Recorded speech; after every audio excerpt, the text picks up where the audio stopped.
வல்லாட்டு விகாரைக்கு எதிரான போராட்டம் ஆரம்பம். நீதியரசர்களின் ஓய்வு வயதை கூட்டுவது நீதித்துறை சுதந்திரத்தில் தலையிடும் செயல். சுமந்திரன்.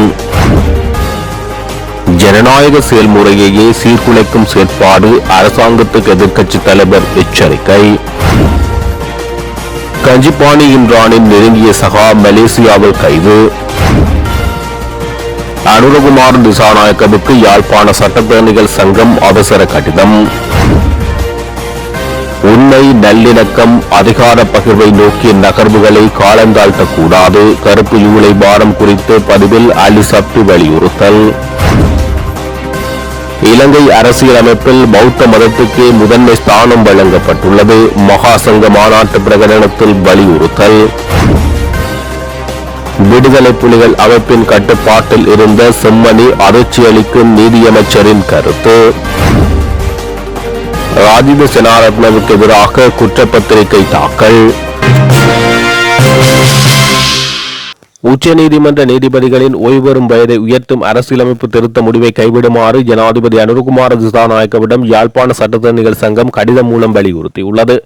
அனைத்து நீதிபதிகளுக்கும் பொருந்தும் வகையில் புதிய அரசியலமைப்பின் ஒரு பகுதியாக கொண்டுவரப்பட்டால் மட்டுமே ஓய்வுறும் வயதை உயர்த்துவது ஏற்க முடியும் என கடிதத்தில் சுட்டிக்காட்டப்பட்டுள்ளது.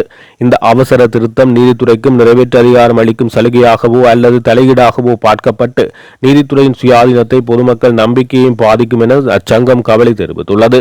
குறுகிய நோக்கம் கொண்ட இத்தகைய சீர்திருத்தங்கள் ஜனநாயக கொள்கை, சட்டத்தின் ஆட்சி மற்றும் அரசியலமைப்பு மீதான மரியாதையை பலவீனப்படுத்தும் என எச்சரிக்கப்பட்டுள்ளது. எனவே நீதித்துறை சுதந்திரத்தை பாதுகாக்கும் பொருட்டு முன்மொழியப்பட்டுள்ள இந்த திருத்த முயற்சி ஜனாதிபதி உடனடியாக மறுபரிசீலனை செய்து கைவிட வேண்டும் என கேட்டுக் கொள்ளப்பட்டுள்ளமை குறிப்பிடத்தக்கது. இலங்கை அரசியலமைப்பில் பௌத்த மதத்துக்கு முதன்மை ஸ்தானம் வழங்கப்பட்டுள்ளதை சுட்டிக்காட்டியுள்ள மகா சங்கத்தினர் பௌத்த சாசனத்தை பாதுகாப்பதும் பூசிப்பதும் அரசாங்கத்தின் அசைக்க முடியாத அரசியலமைப்பு பொறுப்பாகும் என வலியுறுத்தி விசேட பிரகடனம் ஒன்றை வெளியிட்டனர். கொழும்பு கண்காட்சி மற்றும் மாநாட்டு மையத்தில் பௌத்த சாசன பாதுகாப்பு சபையினால் ஏற்பாடு செய்யப்பட்டிருந்த விசேட மகாசங்க மாநாட்டின் போது பிக்குகளின் சார்பில் கலகுடத்தை ஞானசார தேரரினால் இந்த வரலாற்று சிறப்புமிக்க மகாசங்க பிரகடனம் வாசிக்கப்பட்டது. சமுத சாசனத்தின் நீடித்த நிலைத்தன்மை மற்றும் தேசிய கலாச்சார அடையாளத்தை பாதுகாக்கும் நோக்கில் 30 இடங்களையும் சாட்சியாக வைத்து தேசம், இனம் மற்றும் சமயத்துக்காக இந்த பிரகடனத்தை வெளியிடுகிறோம் என தெரிவித்தனர். அரசியலமைப்பின் 9வது பிரிவின்படி பௌத்த மதத்துக்கு முதன்மை ஸ்தானம் வழங்கப்பட்டுள்ளதுடன் சாசனத்தை பாதுகாப்பது அரசாங்கத்தின் கட்டாய கடமையாகும். அதே நேரம் அரசியலமைப்பின் 10 மற்றும் 14 பிரிவுகளின் கீழ் ஏனைய மதங்களுக்கு உறுதி செய்யப்பட்டுள்ள மத சுதந்திரம் மற்றும் உரிமைகளை பாதுகாத்து இதனை நிறைவேற்ற வேண்டும். பௌத்தத்துக்கு முதன்மை அளிப்பது பிற மதங்களுக்கு இழைக்கப்படும் அநீதி அல்ல, மாறாக நாட்டின் வரலாறு மற்றும் கலாச்சார அடித்தளத்தை உறுதி செய்யும் அரசு பொறுப்பாகும். பிக்குகளின் ஒழுக்க கட்டுப்பாடு மற்றும் விகாரை சார்ந்த சாசன சிக்கல்களுக்கு தீர்வு காண சிறப்பு நடுவர் மன்றங்களை சட்டப்படி நிறுவுவதற்கு அரசியலமைப்பின் 105(4) பிரிவு இடமளிக்கிறது. சாசன விவகாரங்கள் அதன் பாரம்பரிய முறைகளுக்கு ஏற்ப பாதுகாக்கப்பட வேண்டும். இதன் அடிப்படையில் சம்புத்த சாசனத்தை பாதுகாப்பதுடன் அனைத்து மதங்களின் வழிபாட்டு தலங்களையும் மத உரிமைகளையும் மதிப்போம். பௌத்த தொல்பொருள் பாரம்பரியங்கள், விகாரை சொத்துக்கள் மற்றும் சாசன நிறுவனங்களை சட்டபூர்வமாக பாதுகாக்குமாறு அரசாங்கத்தை கேட்டுக்கொள்கிறோம். பௌத்த சாசனத்துக்கும் பிக்குகளுக்கும் எதிரான அவதூறுகள் மற்றும் சட்டவிரோத தலையீடுகள் குறித்து பாரபட்சமற்ற விசாரணைகள் நடாத்தப்பட வேண்டும் என தெரிவித்துள்ளனர். கசன நாணயக்கார வெளியிட்ட தகவலின்படி செம்மணி பகுதியில் 450க்கும் மேற்பட்ட மனித எலும்புகள் கண்டெடுக்கப்பட்டுள்ளது. இந்த விடயத்தில் குறித்த செம்மணி பகுதியில் பல காலங்களாக பல்வேறு தரப்பினரின், குறிப்பாக விடுதலை புலிகள், இந்திய அமெரிப்படை, துணை ராணுவ குழுக்கள் மற்றும் இலங்கை ராணுவ கட்டுப்பாட்டில் இருந்ததால் குற்றவாளிகளை கண்டறிவது மிகவும் சிக்கல் ஒன்றாக இருக்கும் என தெரிவிக்கப்பட்டுள்ளது. மரணங்களுக்கான காரணங்கள் உறுதிப்படுத்த தடவையல் மற்றும் DNA பரிசோதனைகள் முன்னெடுக்கப்பட்டு வருகிறது. மரணங்களுக்கான காரணங்களை இயற்கை மரணமா அல்லது வன்முறையா என்பதை தடவையியல் ஆய்வுகள் மூலம் உறுதிப்படுத்தும் பணி நடைபெறுகிறது. குற்றவாளிகளை அடையாளம் காணும் நிலைக்கு விசாரணை இன்னும் செல்லவில்லை என அமைச்சர் தெரிவித்திருந்தார். முறைமையில் மாற்றத்தை கொண்டு வருவோம் என்று கூறிய திசைகாட்டிய அரசாங்கம் தற்சமயம் ஜனநாயக முறைமையை சீர்குலைக்கும் செயற்பாடுகளில் ஈடுபட்டு வருகிறது என எதிர்க்கட்சித் தலைவர் சயித் பிரேமதாச தெரிவித்தார். நேற்று ஊடகங்களுக்கு கருத்து தெரிவிக்கும் போது அவர் இதனை தெரிவித்தார். வெற்றிடமாக இருக்கும் உயர்நீதிமன்ற நீதியரசர்களின் வெற்றிடங்களை நிரப்புவதற்கு அரசாங்கமும் ஜனாதிபதியும் தவறியுள்ளனர். தற்சமயம் நாட்டில் இருக்கும் நீதிபதிகள் இந்த பதவிகளுக்கு பொருத்தமற்றவர்களா அல்லது தகுதியற்றவர்களா என நாம் கேள்வி எழுப்புகிறோம்.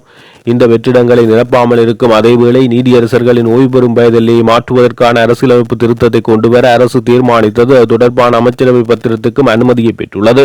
இவ்வாறான செயற்பாடுகளுக்கு அரசாங்கம் ஏன் செல்கிறது? ஜனநாயகத்தை பலப்படுத்துவதற்காகவோ? அரசு மக்கள் ஆசை கிடைத்த போதிலும் அதற்கு பதிலாக அரசு ஏகாதிபத்திய சர்வாதிகாரத்தையும் தனிக்கட்சி நாட்டை ஆளும் கொள்கையையும் பின்பற்றி வருகிறது.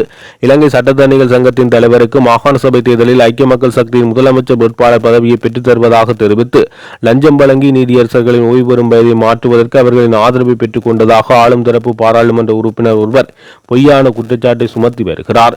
ஜேபிபியை பிரதித்துவம் செய்யும் அதன் தலைமை சபை அங்கத்தவரான சட்டத்தரணி லால் விஜயநாயக்க மற்றும் சாலிய பீரிஸ் போன்ற அனுபவமிக்க ஜனாதிபதி சட்டத்தரணிகள் கூட அரசின் இந்த யோசனையை எதிர்க்கின்றனர். இதனையும் நாங்களா செய்தோம்? ஐக்கிய மக்கள் சக்தியின் யோசனையின் காரணமாகவா இவர்களும் இவ்வாறு பிரஸ்தாபித்துள்ளனர் என கேள்வி எழுப்பியுள்ளார். உள்நாட்டு மோதல் முடிவுக்கு கொண்டுவரப்பட்டு 17 ஆண்டுகள் கடந்துள்ள நிலையில் உண்மை மற்றும் நல்லிணக்கத்தை உறுதிப்படுத்தல், பாதிக்கப்பட்ட சகல சமூகங்களினதும் காயங்களை ஆற்றுதல், அர்த்தமுள்ள அதிகார பகிர்வு, புலம்பெயர் சமூகத்தினுடனான ஒன்றிணைவு என்பனவற்றுக்கான நடவடிக்கைகளை தொடர்ந்து காலந்தாழ்த்தக்கூடாது. அவை நிலையானதும் ஒற்றுமையானதும் சுபீட்சமானதுமான எதிர்காலத்துக்கான முதலீடுகளாகும் என முன்னாள் வெளிவிவகார அமைச்சர் அலி சப்ரி சுட்டிக்காட்டினார். கருப்பு ஜூலை வாரத்தை முன்னிட்டு தனது உத்தியோகபூர்வ முகப்புத்தக பக்கத்தில் செய்திருக்கும் பதிவிலேயே அவர் மேற்கண்டவாறு சுட்டிக்காட்டியுள்ளார்.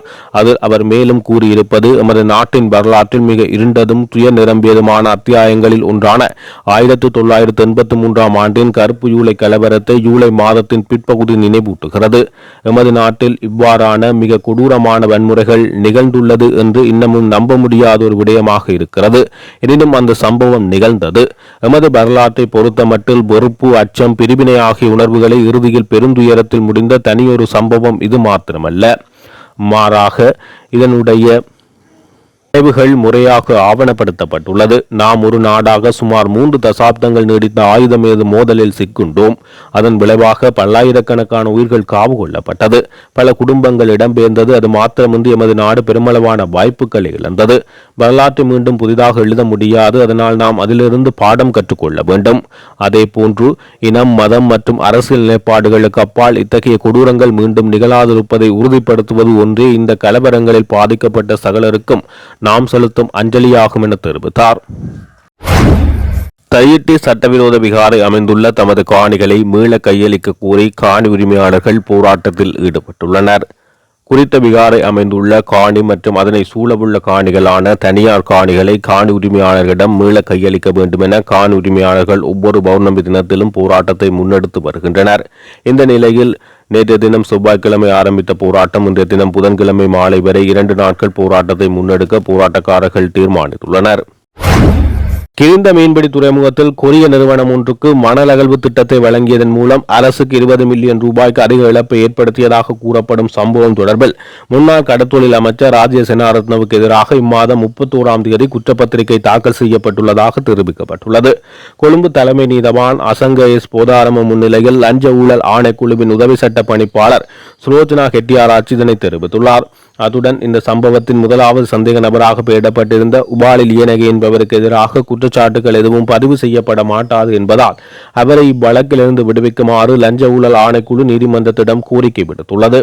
முன்வைக்கப்பட்ட வாதங்களை கருத்தில் கொண்ட நீதவான் முதலாவது சந்தேக நபரை வழக்கிலிருந்து விடுவிக்க உத்தரவிட்டதோடு 2வது சந்தேக நபருக்கு எதிராக மேல் நீதிமன்றத்தில் குற்றப்பத்திரிகை தாக்கல் செய்து அது குறித்து நீதிமன்றத்துக்கு தெரியப்படுத்துமாறு உத்தரவிட்டுள்ளார். இதன்படி குறித்த 2 சந்தேக நபர்கள் மீதான விசாரணைகளும் நிறைவடைந்துள்ள நிலையில் மேல் நீதிமன்றத்தில் குற்றப்பத்திரிகை தாக்கல் செய்ய நடவடிக்கை எடுக்கப்பட்டுள்ளதாக லஞ்ச ஊழல் ஆணைக்குழு மேலும் சுட்டிக்காட்டியுள்ளது. ஏற்கனவே விளக்கமறையில் வைக்கப்பட்டு பிணையில் விடுவிக்கப்பட்ட சந்தேக நபர்கள் நேற்று நீதிமன்றத்தின் முன்னிலையான போது இந்த தகவல்கள் அறிவிக்கப்பட்டுள்ளது. இந்த வழக்கு மீண்டும் டிசம்பர் 4ஆம் தேதி விசாரணைக்கு எடுத்துக் கொள்ளப்பட உள்ளது. நீதியரசர்களின் ஓய்வு பெறும் வயதை அதிகரிக்கும் அரசியலமைப்பு திருத்தத்தை இந்த நேரத்தில் கொண்டு வந்து செய்ய நினைப்பது நீதித்துறையின் சுயாதீனத்தில் கைவைக்கும் ஒரு விடயமாக நாங்கள் காண்கின்றோம் என ஜனாதிபதி சட்டத்தரணியும் இலங்கை தமிழரசு கட்சியின் பொதுச் செயலாளருமான சுமந்திரன் தெரிவித்துள்ளார். நீதியரசர்களின் ஓய்வு பெறும் வயதை அதிகரிக்கும் நடவடிக்கை ஆட்சேபித்து கொழும்பில் இடம்பெற்ற மூத்த சட்டத்தரணிகள் நடாத்திய ஊடகவியலாளர் சந்திப்பில் அவர் தெரிவித்தார். நீதியரசர்களின் ஓய்வு பெறும் வயதிலேயே நீடிப்பது மிக மிக மோசமான விடயம். இந்த அரசு தேர்தல் விஞ்ஞாபனத்தில் முதலாவதாக கொடுத்திருந்த வாக்குறுதி ஒரு புதிய அரசியலமைப்பை கொண்டு வருவோம் என்பதாகும். அதை கூறி ஆட்சிக்கு வந்து 2 வருடங்கள் ஆகின்றது. இந்த இடைப்பட்ட காலத்தில் இதற்கான சம்பாசனை ஆரம்பிக்குமாக இருந்தால் அதிலே நீதியரசர்களின் ஓய்வு பெறும் வயது எல்லை என்னவாக இருக்க வேண்டும் என்பது தொடர்பிலும் அது தொடர்பில் எவ்வாறு நடைமுறைப்படுத்தப்படும் என்பது தொடர்பாகவும் ஒரு கலந்துரையாடல் இடம்பெற்றிருக்கும். ஆனால் நடைபெறவில்லை. அவசரமாக அரசியலமைப்பு திருத்தம் ஒன்றை கொண்டு வர வேண்டுமாக இருந்தால் கடந்த அரசில் அவர்களே கொண்டு வந்த தனிநபர் பிரேரணையாகத்தான் இருக்க வேண்டும். அதாவது நிறைவேற்று அதிகார ஜனாதிபதி முறைமையை ஒழிப்பதற்கான ஒரு தனிநபர் பிரேரணை இருக்க வேண்டும். அதைவிட வேறு விடயமாக இருக்க முடியாது. தாங்களே முன்னர் கொண்டு வந்த ஒரு திருத்தத்தை இன்னமும் நடைமுறைப்படுத்தாமல் எந்த வாக்குறுதியிலும் எந்த விஞ்ஞாபனத்திலும் இல்லாத ஒரு விடயத்தை இந்த நேரத்தில் கொண்டு வந்து செய்ய நினைப்பது நிச்சயமாக நீதித்துறையின் சுயாதீனத்தில் கைவைக்கும் ஒரு விடயமாக நாங்கள் காண்கின்றோம். அரசு இவ்வாறு செய்கின்ற போது ஏன் இவ்வளவு காலம் பொறுத்திருந்தார்கள் என்ற ஒரு கேள்வி எழுகிறது. சில நீதியரசர்கள் இளைப்பாறுகிறார்கள், சிலர் இளைப்பாற இருக்கிறார்கள், சிலரை இளைப்பாற விட்டு மற்றும் சில இளைப்பாற இருப்பவர்கள் இளைப்பாற முன்பு குறித்த நேரத்தில் இதை கொண்டு வருவது ஏன் என்பது எல்லோருக்கும் திட்ட தெளிவாக தெரியும். முழு பூசணிக்காயை சோற்றில் மறைப்பது போல் மக்களுடைய வாழ்க்கை வயது கூடிவிட்டது, ஆகையினால் நாம் இதனை நீடிக்கிறோம் என கூறுவது அனைவரையும் முட்டாளாக்கும் ஒரு செயற்பாடு. இப்படித்தான் வீழ்ச்சி அடைகின்ற அவர்களின் முதல் சறுக்கல் தொடங்குகின்றது. ஆகையினால் நாங்கள் இந்த அரசுக்கு ஒரு எச்சரிக்கையை கொடுக்கிறோம். அத்தோடு எதிர்க்கட்சியில் இருக்கிற யாராவது ஒரு உறுப்பினர் சென்ற பாராளுமன்றத்திலே அவர்கள் கொண்டு வந்த தனிநபர் பிரேரணையை இப்போது கொண்டு வருமாறு நாங்கள் கேட்டுக்கொள்கிறோம். நிறைவேற்று அதிகார ஜனாதிபதி முறைமையை ஒழிக்கின்ற அதே சட்ட திருத்தத்தை கொண்டு வர வேண்டும். அத்தோடு நீதி அமைச்சரும் ஒரு கோரிக்கை, இந்த சட்ட திருத்தம் திருத்தப்படுமாக இருந்தால் நீங்கள் பதவி விலக வேண்டால் இலங்கை சட்டத்தரணிகள் சங்கத்தில் நீங்கள் ஆயுள்கால உறுப்பினர். அச்சங்கம் இதனை ஒட்டுமொத்தமாக எதிர்க்கிறது. அது மட்டுமல்ல, ஆரம்ப நிலை நீதிபதிகள், இடைநிலை நீதிபதிகள் மட்டுமல்ல, சட்டத்துறையில் இருக்கும் அனைவரும் எதிர்க்கும் வேளையில் சட்டத்தரணியான நீங்கள் இந்த சட்ட மூலத்தை நடைமுறைப்படுத்தக்கூடாது. அது கொண்டு வரப்படுமானால் நீங்கள் பதவி விலக வேண்டும் என சுட்டிக்காட்டினார். பாதாள உலகத்தில் மிகவும் ஆபத்தான குற்றவாளிகளில் ஒருவராக கருதப்படும் கஞ்சிபாணி இம்ரானின் நெருங்கிய சகா ரத்மலானி சைமா என்ற போதைப்பொருள் கடத்தக்காரர் உட்பட 3 பேர் மலேசியாவில் கைது செய்யப்பட்டுள்ளனர். அந்த நாட்டில் நடாத்தப்பட்ட ஒரு சிறப்பு நடவடிக்கையின் போது இந்த சந்தேக நபர்கள் கைது செய்யப்பட்டுள்ளதாக தெரிவிக்கப்படுகிறது. குறித்த சந்தேக நபர் இலங்கையில் ஒழுங்கமைக்கப்பட்ட குற்ற செயல்கள் மற்றும் போதைப்பொருள் கடத்தல்களில் ஈடுபட்டிருந்ததாக கூறப்படுகிறது. இதேவேளை தற்போது வெளிநாட்டில் தலைமறைவாக உள்ள கஞ்சிபாணி இம்ரானை இன்டர்போல் உதவியுடன் நாடு கடத்த நடவடிக்கை முன்னெடுக்கப்பட்டு வருவதாக தெரிய வருகிறது. இவர் சர்வதேச பாதாள உலக குழுக்களுடன் இணைந்து இந்த நாட்டில் ஏராளமான பாதாள உலக செயற்பாடுகளை நடாத்தியதோடு பெரிய அளவில் போதைப்பொருள் கடத்தலிலும் ஈடுபட்டு வருவதற்கான ஆதாரங்களை குற்றப்புலனாய்வுத்துறை கண்டறிந்துள்ளது. இந்த நிலையில் அவரை கைது செய்வதற்காக இன்டர்போல் மூலம் ஏற்கனவே சிவப்பு அறிவிப்புகள் விடுக்கப்பட்டிருந்த போதிலும் அவர் தொடர்ந்து கைது நடவடிக்கையிலிருந்து தப்பித்து தனது குற்ற செயல்களை தொடர்வதாக தெரிவிக்கப்படுகிறது. அரசியலமைப்பு பேரவை ஆணைக்குழு புதிய உறுப்பினர்களை ஆட்சேர்ப்பு செய்வதில் பின்பற்றி வரும் விண்ணப்ப நடைமுறை கவலை அளிக்கிறது என மார்ச் 12 அமைப்பு தெரிவித்துள்ளது. இது தொடர்பில் மார்ச் 12 அமைப்பின் அமைப்பாளர் ரோஹன கெட்டியாராட்சி அரசியலமைப்பு பேரவையின் தலைவரும் சபாநாயகருமான ஜெகத் விக்ரமரத்னவுக்கு அனுப்பி வைத்துள்ள கடிதத்தில் இவ்வாறு தெரிவித்துள்ளார். அரசியலமைப்பு பேரவை மற்றும் அதனால் நியமிக்கப்படும் ஆணைக்குழு உறுப்பினர்கள் உள்ளடங்கிய செயல்முறை தொடர்பில் நாம் ஆரம்பத்தில் இருந்தே ஆர்வத்துடன் தலையிட்டு வருகிறோம். தற்சமயம் பல ஆணைக்குழுக்களுக்கு புதிய உறுப்பினர்கள் நியமிக்கப்பட்ட போதிலும் மேலும் சில ஆணைக்குழுக்களுக்கு மீண்டும் விண்ணப்பங்களை கோருவதற்கு உங்களது அரசியலமைப்பு தீர்மானித்துள்ளமை காணக்கூடியதாக உள்ளது. எனவே இந்த ஒட்டுமொத்த செயல்முறை குறித்து எங்களது பலத்த கவலையை தெரிவிப்பதுமே இந்த கடிதத்தை உங்களுக்கு அனுப்பும் நோக்கமாகும். ஒரு குடிமக்கள் குழுவாக எங்களது ஒரே எதிர்பார்ப்பு என்னவெனில் உங்களது ஆணைக்குழுவின் நீண்டகால கொள்கை மற்றும் உடனடி தலையீடுகள் மூலம் நாட்டின் நல்லாட்சி சரியான திசையை நோக்கி நகர்வதை காண்பதாகும். எனவே இவ்வாறானது ஒரு செயல்முறையில் முடிந்தவரை வெளிப்படைத்தன்மையான மற்றும் பொறுப்பு கூறல் மிக்க அணுகுமுறையை பின்பற்றுவது நல்லாட்சி எதிர்பார்க்கும் எவராலும் இலகுவில் புறக்கணிக்கப்பட முடியாத ஒரு விடயம் என தெரிவிக்கப்பட்டுள்ளது.